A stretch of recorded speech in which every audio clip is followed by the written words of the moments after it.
Tra gli effetti del Covid-19 e di quello che sarà il dopo, anche la riflessione del presidente della Fortitudo Moncada Basket, militante in A2, che preannuncia tante novità per il futuro della stessa. Oggi, scrive Moncada, per il dopo pandemia sono entrato in una versione di vita diversa, più concreta, devo iniziare a lavorare per pensare a chi verrà dopo. Mi riferisco al basket, questi anni sono stati bellissimi, dove siamo riusciti a creare una grande famiglia, giocatori seri e affettuosi, collaboratori che sono cresciuti, piccole aziende che si sono sacrificati per essere vicini, con sponsorizzazioni e un gruppo di tifosi costante, i nostri abbonati che non hanno mollato mai. Tutto questo ha portato nel migliore dei casi a una raccolta di biglietti e sponsor di circa 150.000 euro, alcuni anni anche meno, a fronte di costi tra le 900.000 e il 1.350.000 euro.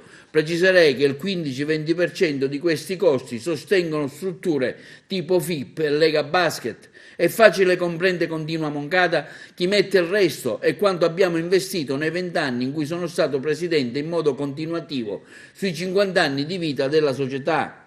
Oggi mi trovo in un limbo in cui non si può più efficientare i costi perché meno di 900.000 euro non si può. In questo siamo stati bravissimi, nessuno nel nostro campionato spende così poco. Abbiamo raggiunto, nonostante questo efficientamento, il miglior risultato nel campionato. Non posso ambire a più, non avremmo le risorse e gli sponsor se dovessimo ottenere un risultato migliore.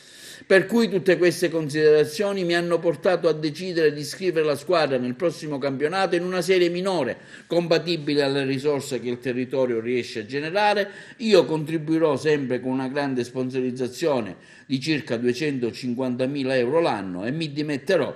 Resterò come presidente onorario della società. A rappresentarmi ci sarà uno dei miei figli che amano tanto questo sport. La squadra è un bene della città. Se qualcuno ritiene che la città ha risorse da poter dedicare per mantenere la squadra in Serie A2, la società non ha problemi da qui al 15 giugno ad accogliere finanziatori o sponsor. In caso contrario, la via è stata già designata.